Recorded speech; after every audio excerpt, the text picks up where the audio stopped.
The first 5 years in a person's development, I feel, is the most imperative. That time, the child is changing the fastest, is developing the fastest, is learning the fastest. And unfortunately, when we think of preschool education, we think of glorified babysitting.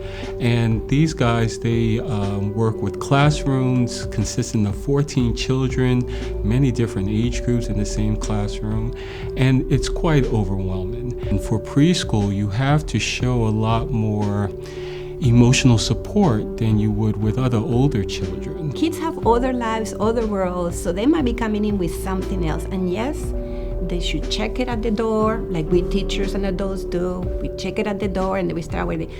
But this goes back to our first point, kids have no filters. They have to learn them. There's a lot of things that we see in the classroom, and where before I think it was the idea, well, they get over it, let's move on.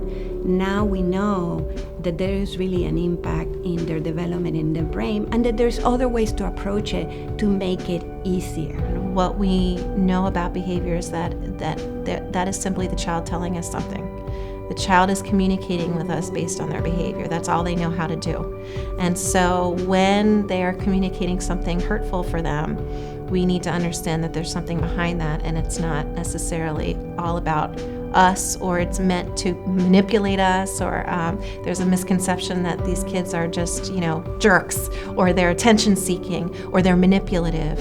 And that's certainly not the case, especially with kids who experience trauma and a lot of loss of control in their life. And we have to understand that that's what trauma is. Trauma is a loss of control. And kids lose control constantly because they're told what to do constantly.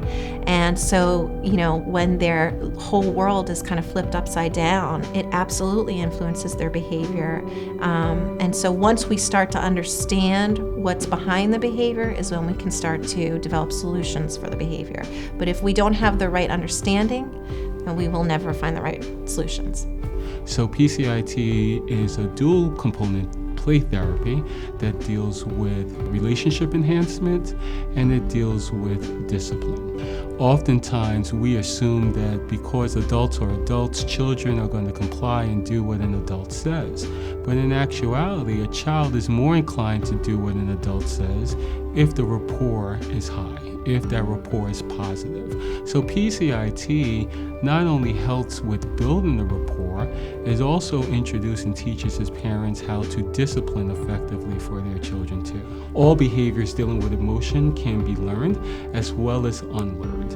Now, I think sometimes the teachers get a little, even the adults might get a little scared, because what happens if you say to a kid that is crying, I know you're sad, it's okay. That kid might cry for a minute longer and stronger, and then the teacher or the parent thinks, oh my God, this is worse. It was better when I disappear. But the truth is you're acknowledging that children's feelings and values, and guess what? Over time, that crying is gonna last less because they know that you're there to listen to them. And if you listen to them, they might feel more validated and eventually say, oh, okay, well, I'm not, and I'm gonna go on my own and do something else. How you are with the child, how you're talking to the child is gonna build that brain. So really what we learned from this one training is that childcare workers are brain architects, and that is a super important job.